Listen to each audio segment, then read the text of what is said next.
Buenos dias, buenas tardes, buenas noches, ótima madrugada.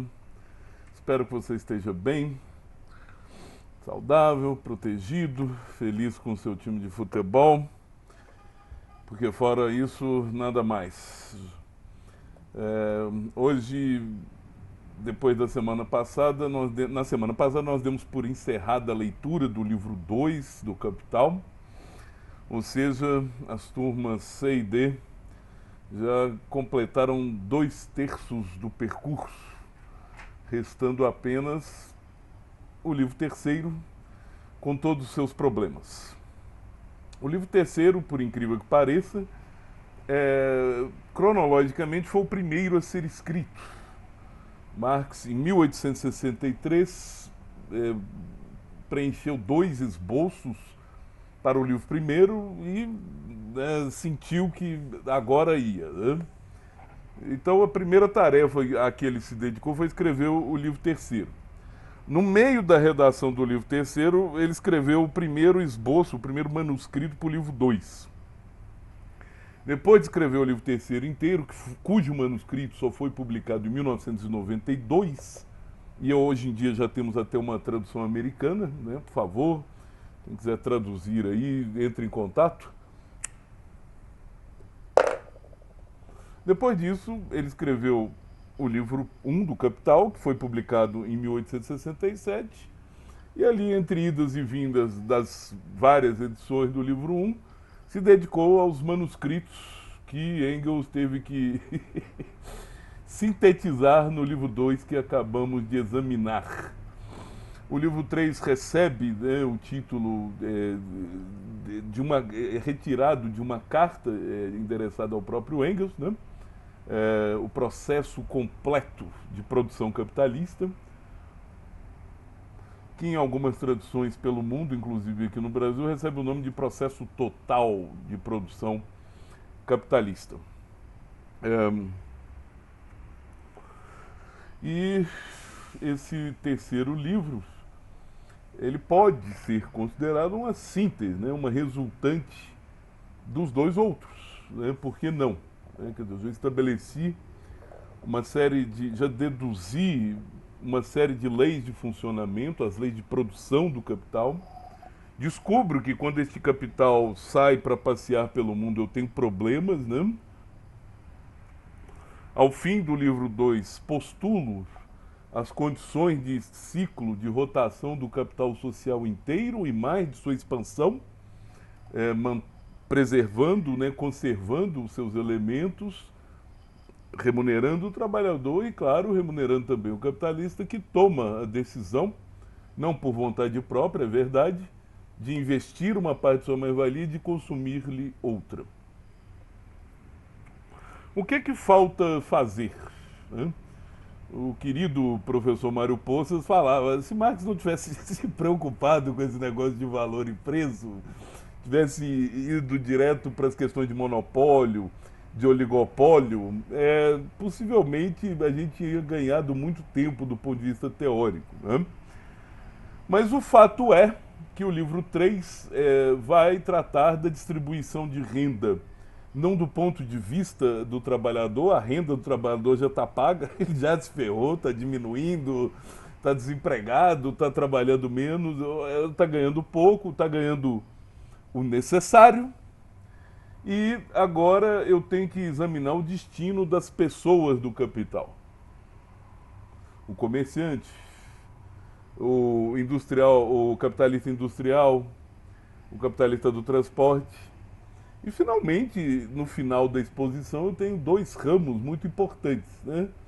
Que é o rentista, na forma de capital produtor de juros, e na forma de capital, na forma de renda, renda da terra, né? Para afinal fechar a cebola inteira, como eu já prometi aqui, e com 2 páginas, só sobraram 2 páginas, esse é o grande mistério da história do marxismo, sobre classes. Vamos encerrar nossa jornada com classes sociais. Né?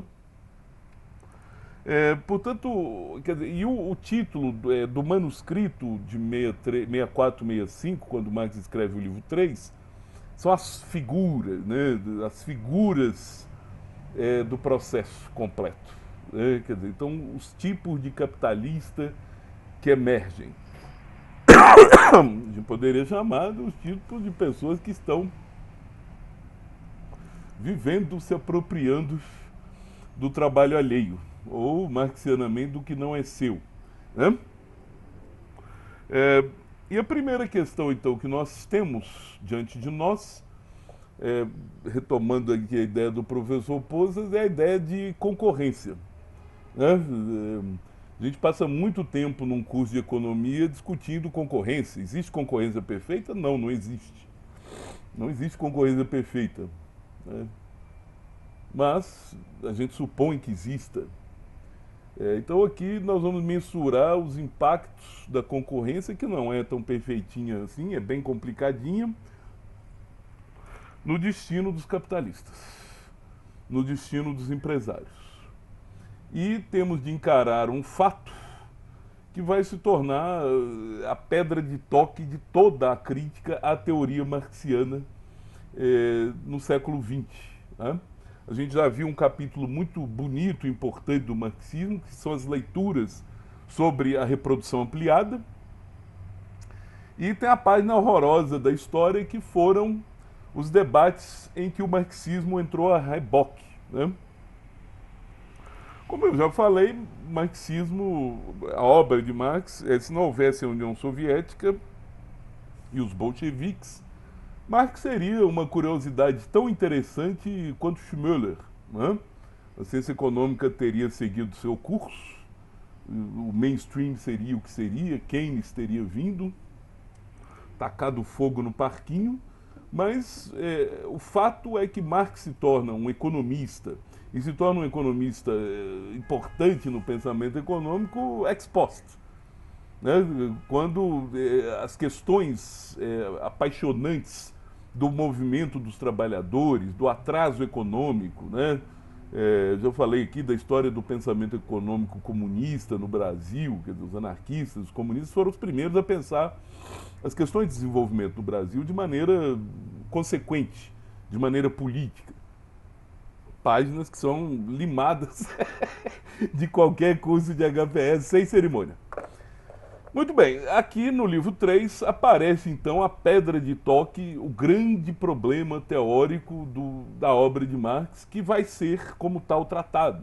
Vai ser repisado, reiterado por glórias da ciência econômica, como Böhm-Bawerk, Paul Anthony Samuelson, Mário Henrique Simonsen, por que não, tantos autores aí que se lerão e reprovarão Marx, darão nota 0, e essas ideias, né? Outro dia o senhor ministro da Economia deu uma entrevista na televisão para justificar por que o Brasil não deve se aliar à China.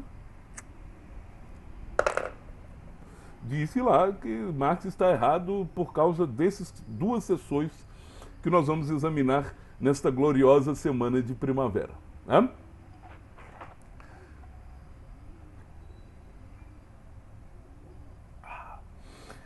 Se a gente pode formular o problema de maneira muito simples, nós temos de pensar o seguinte: existem duas mistificações, né, que ocorrem no processo capitalista de produção. A primeira mistificação a gente já viu, é o trabalhador ganhar um salário para trabalhar 8 horas, sendo que o necessário ele produz em 4. Né? Ele ganha o necessário para manter o trabalhador, vale 4 horas. Mas parece que ele está recebendo um salário para trabalhar o dia inteiro. A mistificação oposta do ponto de vista do empresário, do ponto de vista do capitalista, é o fato de que ele gasta um dinheiro com materiais de produção com trabalhadores, no fim do ciclo ele tem um retorno por esse investimento, por esse gasto, e aos olhos dele e aos olhos do próprio sistema, o retorno desse investimento parece decorrer de um fruto de todo o gasto. Ou seja, se ele gasta 50 unidades monetárias com meios de produção e 50 unidades monetárias com salários, ele não vai ficar pensando que ele está ganhando 50, supondo uma taxa de exploração de 100%, ele não vai ganhar só do salário que ele pagou e da diferença do que o trabalhador produziu a mais.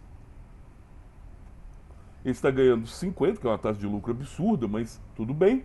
Ele gastou 100, ganha 150. Né? Capital constante 50, salários, capital variável de 50 e uma mais-valia de 50, certo?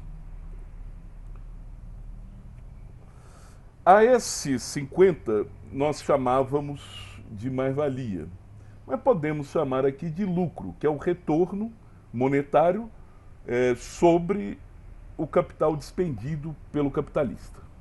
Gastou 100, vendeu 100 com 50 ali embutidos, ganhou 150. Está feliz da vida, pode retomar o ciclo, pode ampliar o ciclo como se lhe aprouver. Então vamos chamar de lucro esse retorno sobre o capital. E taxa de lucro, a taxa que ele extrai em relação ao seu capital investido, ao seu capital adiantado, se quiser. O problema todo é que nós estamos supondo aqui um modo social de extração de lucro, de extração de mais-valia, de extração de sobretrabalho. A famosíssima, conhecidíssima sociedade maçônica de Adam Smith. Portanto, eu tenho capitalistas que gastam 100, mas gastam 100 gastando 80 em capital constante e 20 em capital variável. Gastam 100, 50 em capital constante, 50 em capital variável. Gastam 100, gastando 20 em capital constante e 80 em trabalhadores. Quer dizer, eu posso analisar o capital do ponto de vista da sua composição orgânica e capitais de composições orgânicas diferentes, como já vimos, de coeficientes tecnológicos, de proporções tecnológicas diferentes, geram mais-valias diferentes, supondo que o necessário para cada trabalhador, eu estou supondo um necessário médio, simples, sempre essas hipóteses, ou seja, no final do dia, neste simples exemplo, um capitalista que gaste mais dinheiro em capital variável, ou seja, que domine, que empregue uma tecnologia menos desenvolvida, ele teoricamente, como ele está usando mais trabalho vivo, mais jornadas de trabalho, ele teoricamente ganharia uma mais-valia maior. Né? Isso estava lá no livro 1, a gente não entrou nessas considerações. No entanto, agora nós temos imperiosamente de voltarmos, agora é o em si para si hegeliano, né? O capital, a singularidade, né? A universalidade prenhe, grávida de particularidades, né? Não é mais uma continuamos no mundo abstrato, numa lógica abstrata, mas agora estamos olhando para a concorrência. Num ambiente de concorrência, quando nós vamos ao mercado, os consumidores, a gente não está se perguntando como foi produzido um bem. Né? A gente olha para aquele preço e paga um determinado valor. Se eu estiver no interior de uma indústria em que capitalistas produzem nesses 3, ou você pode supor 5, 7 maneiras, 7 composições orgânicas diferentes, pouco importa. No fim do dia, esse capitalista vai receber o mesmo dinheiro, ele vai receber o mesmo preço de retorno pelas suas mercadorias. No nosso caso aqui, nós vamos supor um preço médio. Né? Então eu tenho 3 capitais de 300, tenho 150 de mais-valia, 450 dividido pelos 3 tipos de capital, eu tenho 150 de preço de mercadoria. Né? E aí começa o problema. Né? Como que eu vou passar de uma coisa para outra? Como que eu vou pensar se dentro da fábrica O capitalista mais defasado tecnologicamente estava produzindo mercadorias de valor 180. E o capitalista de tecnologia mais avançada estava produzindo um valor total de 120. E o capitalista ali da média, 150. Né? Como que no final do dia eu vou pagar para um 150, para o outro 150?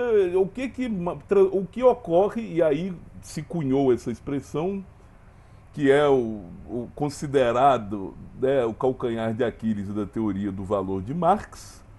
Como que eu vou transformar valor em preço? Esse debate durou todo o século XX, todo, né? Até que uma resposta minimamente aceitável fosse dada, a União Soviética já tinha praticamente desaparecido e Marx não era mais nada.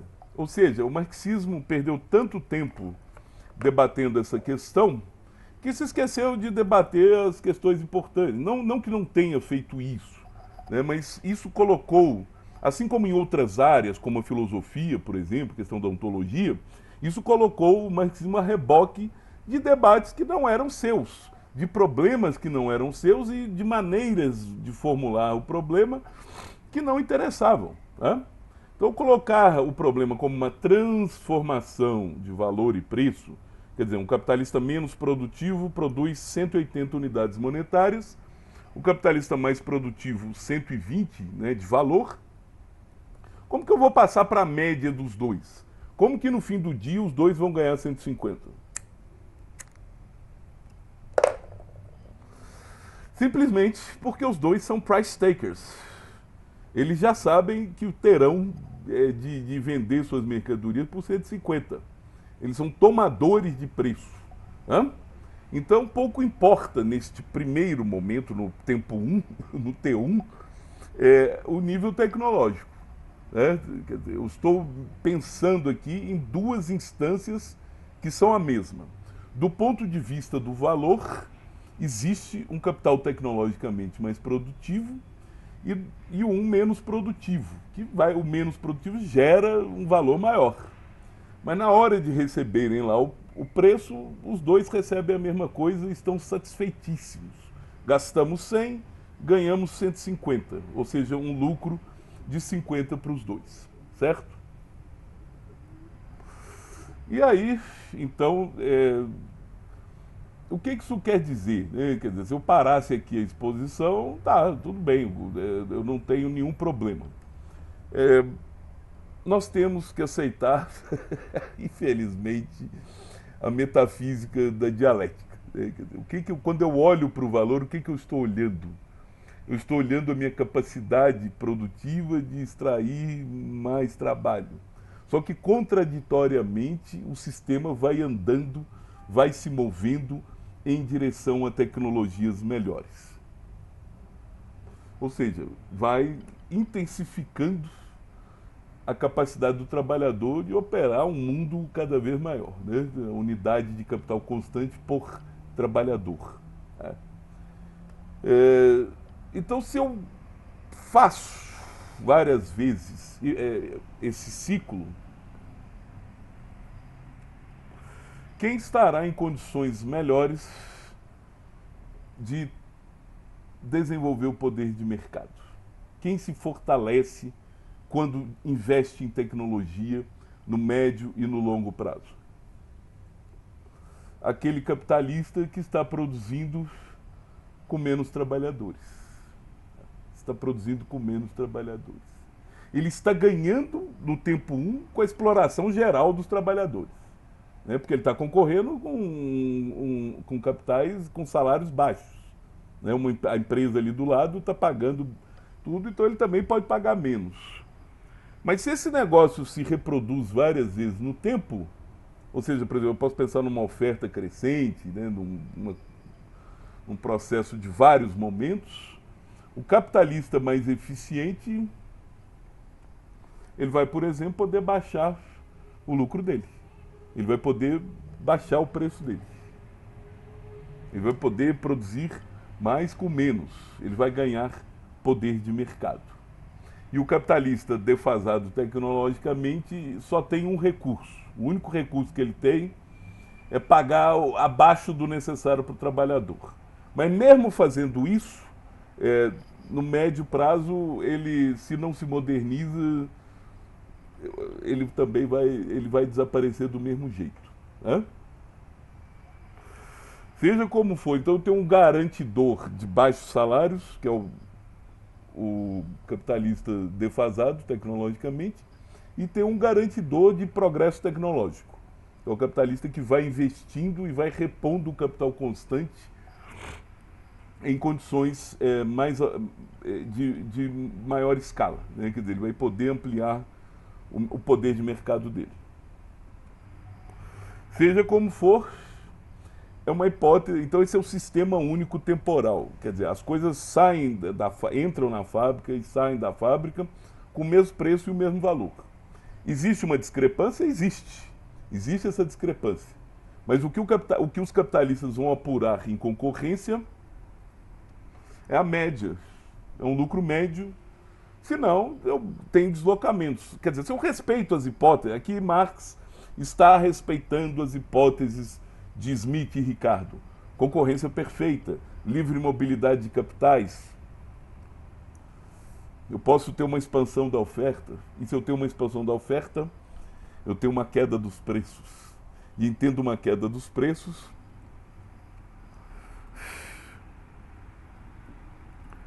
o capital mais produtivo certamente vai conseguir sobreviver mais tempo. Vai ficar com a cabeça acima d'água. Certo?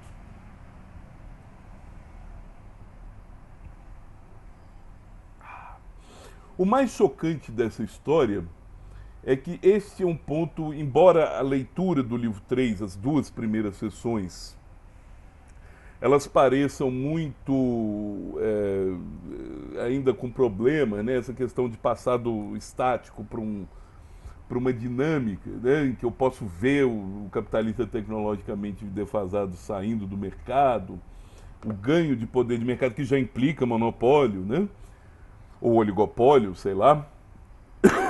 Isso nunca foi um problema para o senhor Karl Marx e nem para o senhor Friedrich Engels.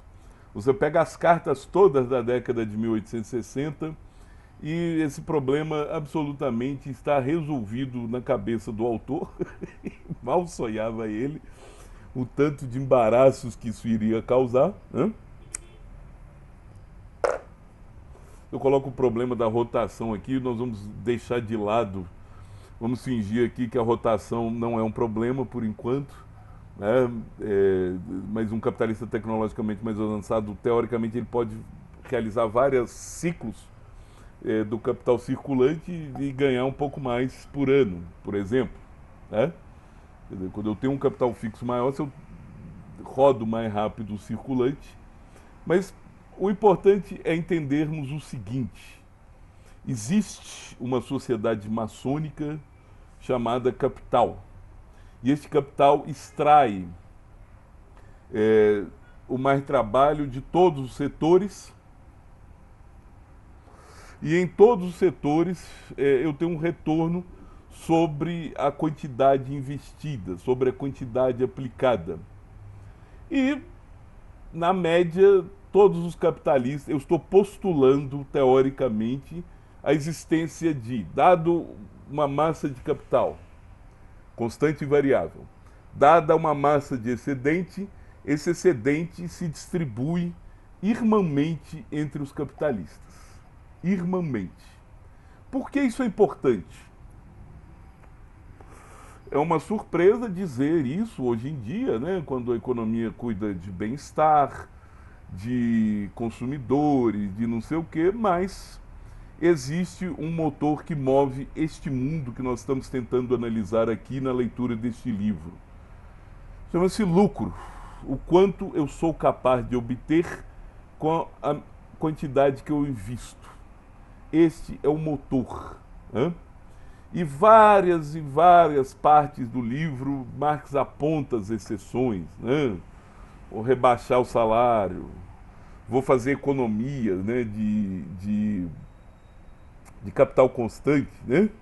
Eu estou aqui agora fumando esse Marlboro Red Selection aqui com preço mais baixo.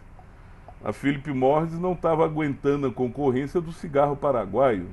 Então ela lançou aqui um cigarro que tem hora que eu acho bom, tem hora que o alcatrão é muito forte na minha garganta, né? E diminuiu o preço do seu maço de cigarro em 20%. 20%. Né? Então é óbvio que as situações concretas, elas vêm para colocar a teoria em questão, o lugar da teoria. Aqui, portanto, embora uma universalidade concreta, uma universalidade rica de singularidade, a singularidade hegeliana, nós estamos falando de uma abstração ainda, né? Estamos enunciando princípios abstratos. Quer dizer, eu tenho o mesmo custo, 100, quanto eu vou ganhar se eu despender esse 100? Num primeiro momento, você vai ganhar aquilo que a média, que a concorrência lhe proporciona. Né? Aos poucos, eu expulsarei do mercado aqueles que são parasitas, né? E aí a gente faz essas contas muito simples, né? Que, repito, né? As contas no capital são sempre muito simples. Do ponto de vista do valor, né?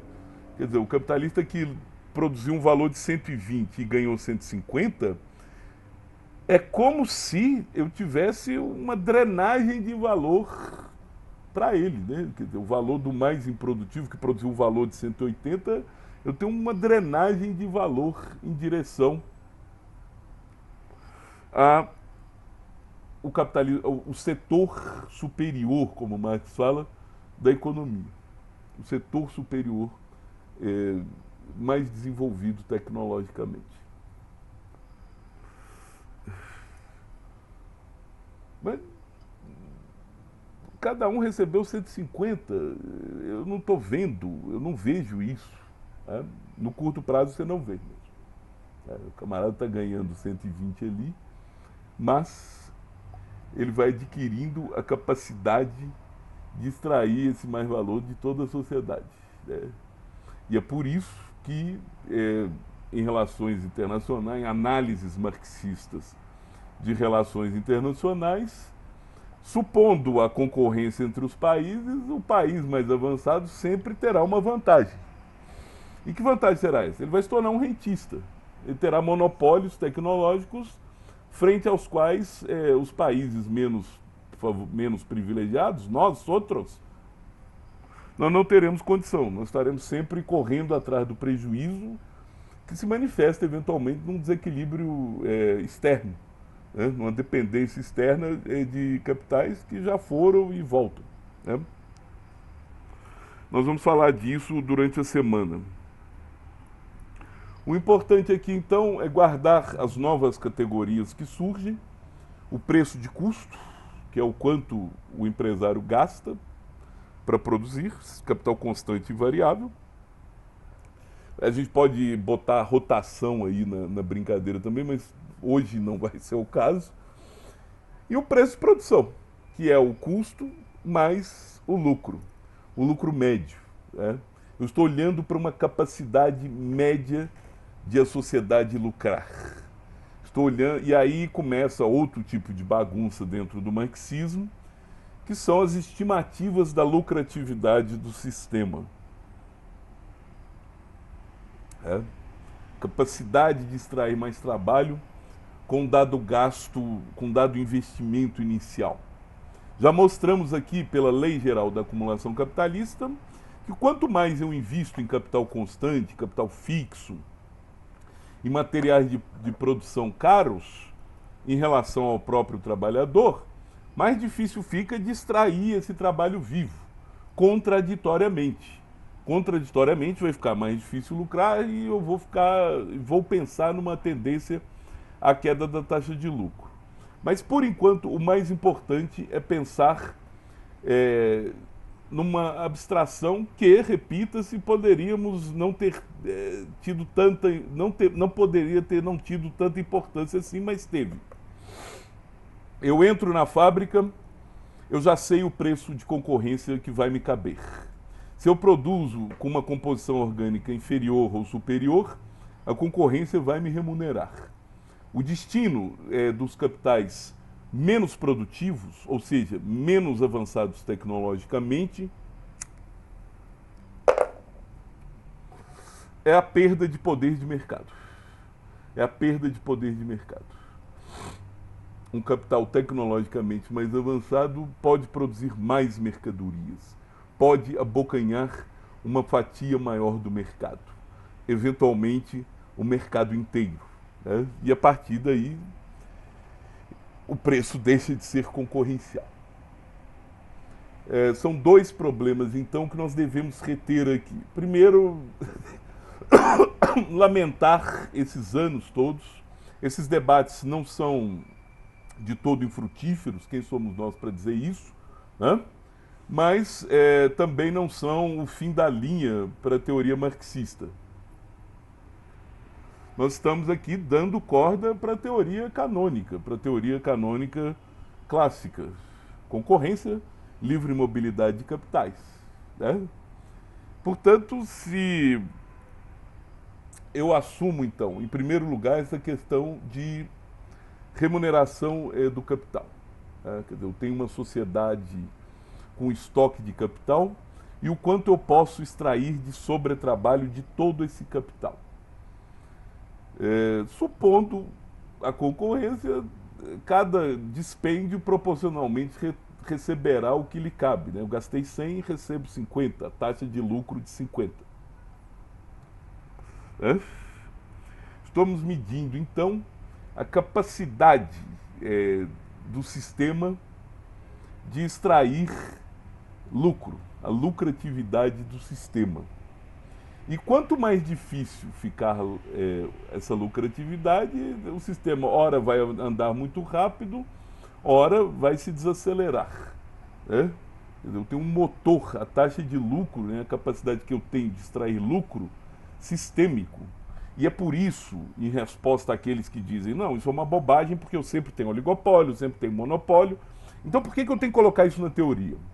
Eu tenho que colocar isso na teoria justamente porque lá no final eu vou chegar numa taxa média de retorno de todos os ativos. Eu vou chegar no mercado de capitais.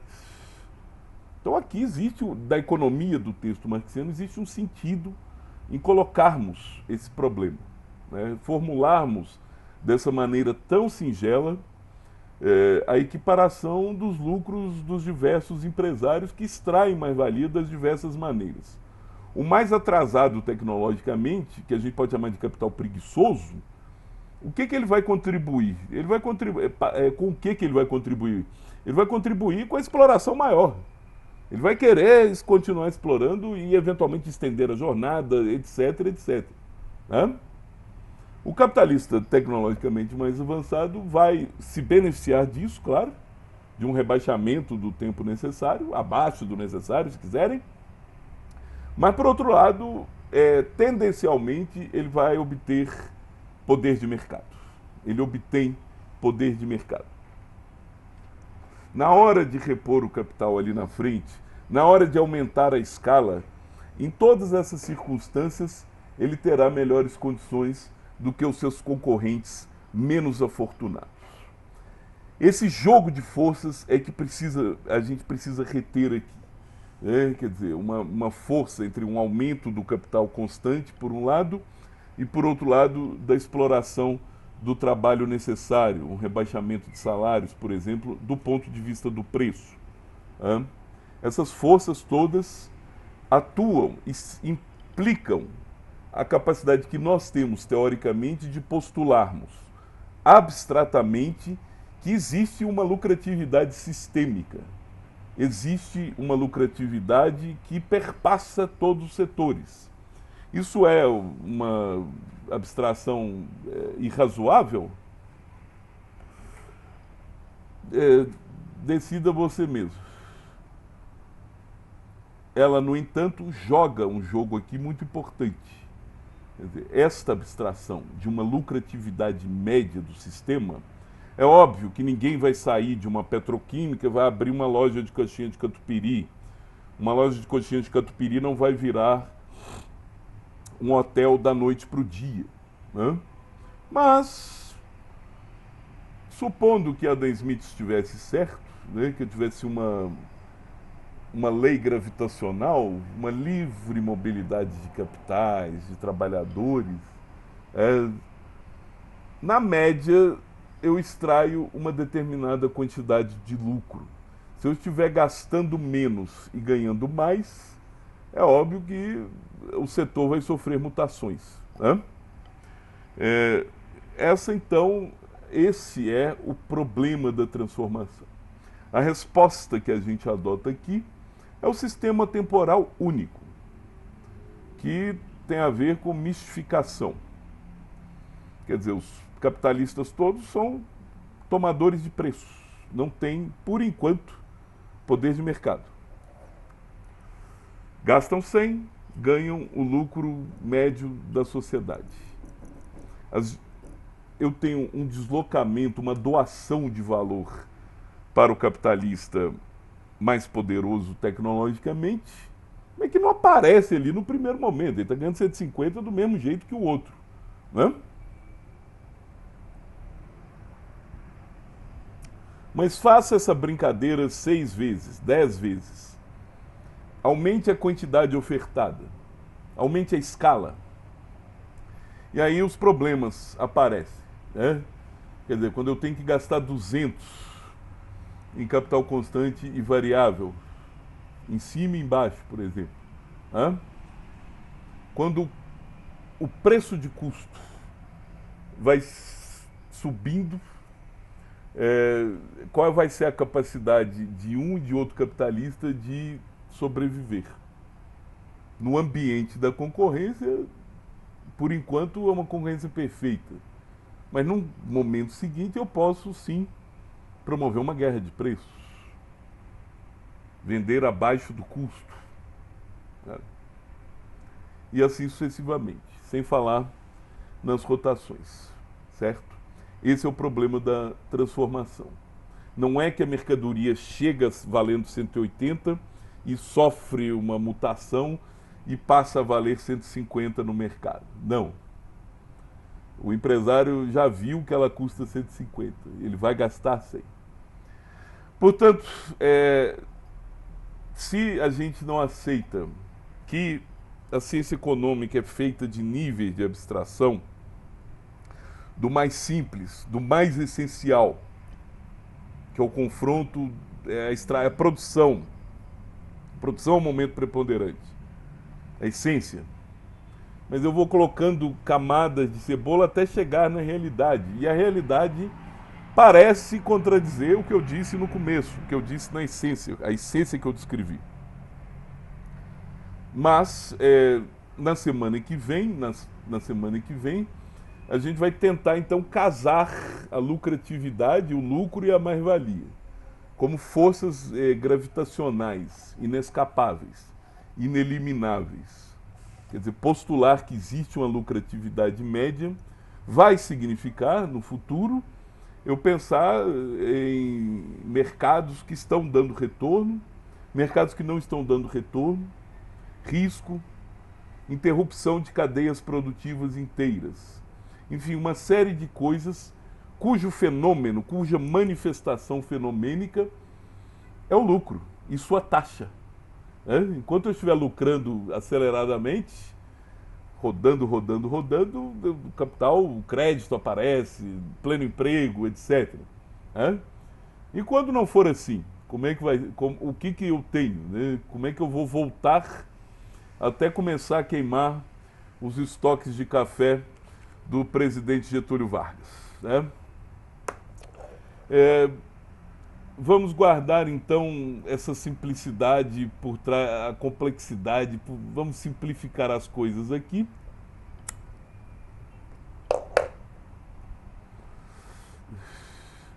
E vamos postular então a ideia de que um preço é concorrencialmente estabelecido.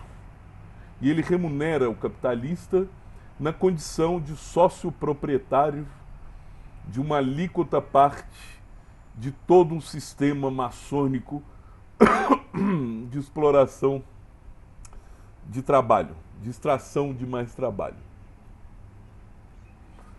Quem extrai mais trabalho não lucra mais. Quem lucra mais vai ser o camarada que vai inovar. Ele vai ter um lucro extraordinário. E isso é um impulso, né? Depois a gente vai economizar. Aí você começa a falar em várias passagens, né? Você pode escrever um texto sobre as excepcionalidades do capital que estão imersas, né? Fazem parte, né? A economia de custos. Né? Nós temos todo um capítulo da microeconomia sobre minimização de custos. Né? São coisas que andam juntas.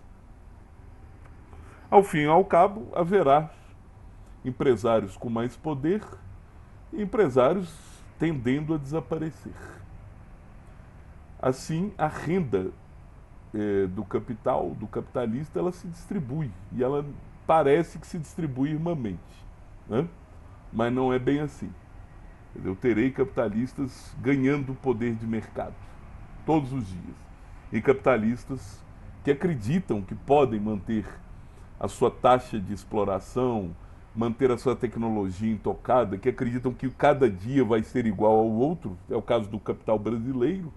Né? Nós acreditamos que se a gente continuar desse jeito, o mundo crescendo, o mundo ganhando força e nós, a nossa indústria, perdendo força.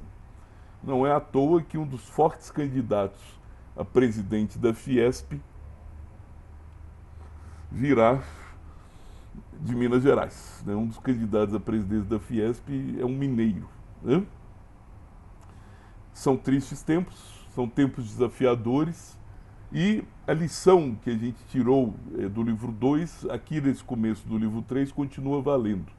Né? Qual é a capacidade endógena de um país, de um departamento da economia, de gerar a sua própria riqueza, de se enriquecer, de se tornar mais produtivo, produtivo com menos, né? Cada vez uma força maior. Né? Essas são questões que transcendem o nível da abstração formal e nos colocam diante de dilemas que estão aí todos os dias, certo? Se você receber este vídeo, receberá um convite para as nossas atividades sincrônicas da semana.